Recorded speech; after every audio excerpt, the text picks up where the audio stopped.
فرض کیجئے کہ آپ کے سامنے میں ایک انسان کھڑا ہے، سانس چل رہی ہے، دل دھڑک رہا ہے، دماغ کام کر رہا ہے، اچانک سے ایک سیکنڈ میں سب کچھ ویسے ہی رہتا ہے مگر وہ نہیں رہتا، جسم وہی، چہرہ وہی، دماغ وہی، لیکن انسان نہیں رہتا۔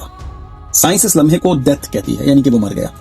لیکن اصل سوال یہ ہے کہ وہ کیا تھا جو چلا گیا؟ کیونکہ جو چیز چلی گئی، نہ تو وہ دل تھا، نہ دماغ تھا، نہ ہی خون تھا، نہ جسم تھا، وہ میں تھا۔ یہ میں کس وزن کا تھا، کس رنگ کا تھا، کس مالیکیول سے بنا ہوا تھا؟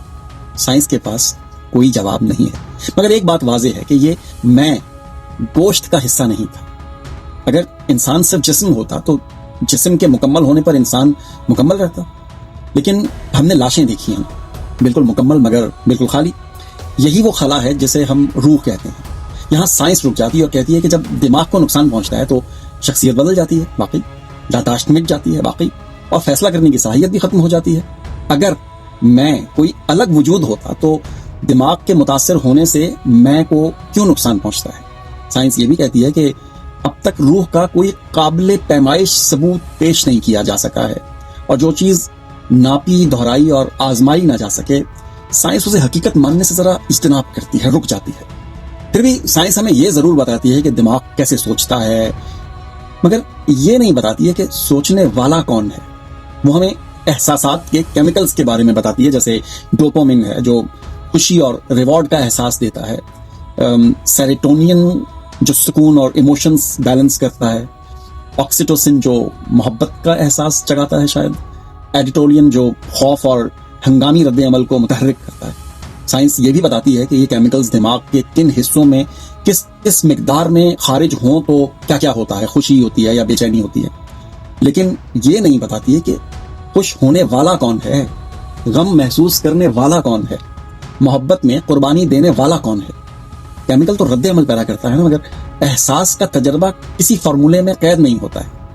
یہ ماننا پڑے گا کہ انسان کے اندر کچھ ایسا ہے جو مادے سے بڑا ہے، اور یہی وہ لمحہ ہے جہاں پر اللہ کا جملہ کائنات کو خاموش کر دیتا ہے کہ روح میرے رب کے حکم سے ہے۔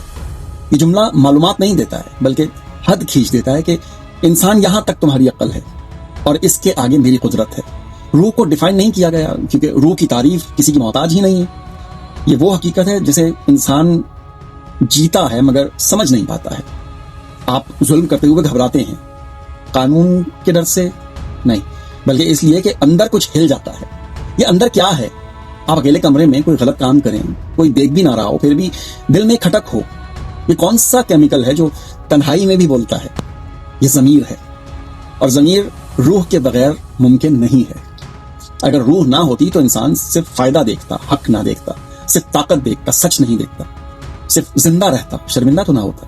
روح انسان کو جانور بننے سے روکتی ہے۔ یہی وجہ ہے کہ اللہ نے انسان کو جسم نہیں کہا بلکہ فرمایا کہ میں نے اس میں اپنی طرف سے روح پھونکی ہے۔ یہ کوئی شاعری نہیں ہے جو میں ابھی کر رہا تھا، بلکہ یہ انسان کی اصل حیثیت ہے۔ سائنس آگے بڑھے گی تو بہت کچھ سمجھے گی، مگر ایک بات ہمیشہ قائم رہے گی کہ روح کو ماننا کم عقلی نہیں ہے بلکہ حقیقت پسندی ہے، کیونکہ سب کچھ سمجھ لینے کا دعویٰ اصل جہالت ہے، اور یہ مان لینا کہ کچھ چیزیں ہم سے بڑی ہیں یہی اصل حقیقت ہے۔ نہیں سمجھے؟ اس سے پہلے کہ یہ دنیا مجھے رسوا کر دے، تو میری روح اور میرے جسم کو اچھا کر دے۔ کس قدر ٹوٹ رہی ہے میری وحدت مجھ میں، اے میری وحدتوں والے مجھے یکجا کر دے۔